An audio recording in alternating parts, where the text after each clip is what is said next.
हम लोग पढ़ेंगे मूल अधिकार, इसको मौलिक अधिकार भी कहते हैं। ठीक है,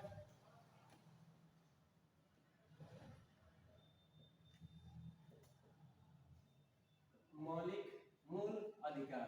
ठीक है, अंग्रेजी में इसको कहा जाता है फंडामेंटल राइट्स। अंग्रेजी में क्या कहा जाता है? Fundamental rights. ठीक है, चलिए मूल अधिकार के बारे में कुछ बातों को हम जानते हैं, समझते हैं। मूल अधिकार में क्या होता है? देखिए, संविधान जो हमको अधिकार दिया है उसे मूल अधिकार कहा जाता है।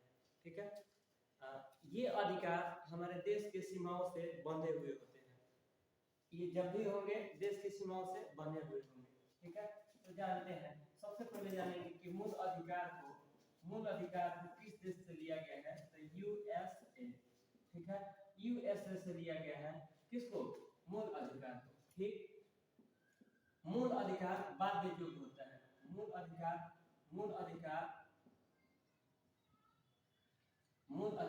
बाध्य योग्य होता है।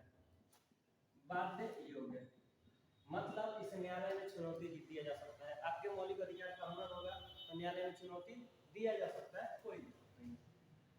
आगे देखिए, मूल अधिकार के बारे में कुछ और बात जानते हैं। मूल अधिकार के भाग 3 में है। भाग कितने में है?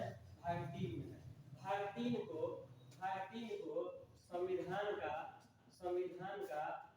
मैग्ना कार्टा कहा जाता है। मैग्ना कार्टा, संविधान का मैग्ना कार्टा कहा जाता है। ठीक है, भाग 3 को संविधान का कौन सी कहा जाता है? संविधान का मैग्ना कार्टा कहा जाता है भाग 3 को। अनुच्छेद की बात की जाए तो अनुच्छेद 12 से लेकर 35 तक में, अनुच्छेद 12 से लेकर 35 तक में मूल अधिकार का चर्चा है, फंडामेंटल राइट्स का चर्चा है। ठीक है, कुछ और बात जानते हैं। मूल संविधान में फंडामेंटल राइट्स की संख्या, मौलिक अधिकार की संख्या 7 थी। कई थी? 7 थी। लेकिन अब इसकी संख्या, अब वर्तमान में इसकी संख्या 6 हो गई है। एक वो क्या कर दिया गया? हटा दिया गया।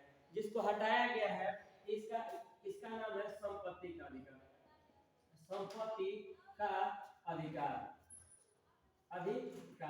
संपत्ति का अधिकार को हटा दिया गया। संपत्ति के अधिकार को हटाने के लिए संविधान में, इसके अधिकार को हटाने के लिए संविधान में 42वां संविधान संशोधन किया गया। कौन सा संविधान संशोधन?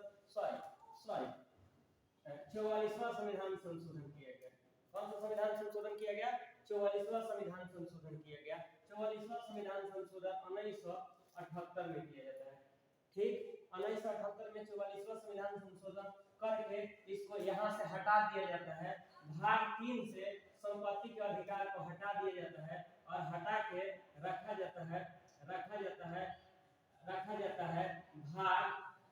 भाग 12 में। कौन भाग में रखा जाता है? भाग 12 में। पहले संपत्ति के अधिकार का वर्णन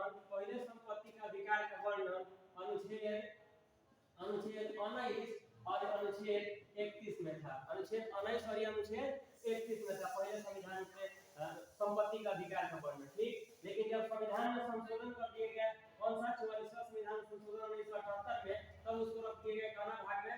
भाग 12 में। पहले भाग कौन भाग में था? भाग 3 में। भाग 3 में पहले था। अब संशोधन के बाद कौन भाग में रख दिया गया? 12 में। पहले अनुच्छेद में था 19 और कितना में? 19 और 31 में। अब कानून अनुच्छेद में है तो 300 के क में इसको रखा गया है। ठीक है, आगे देखते हैं। मूल संविधान में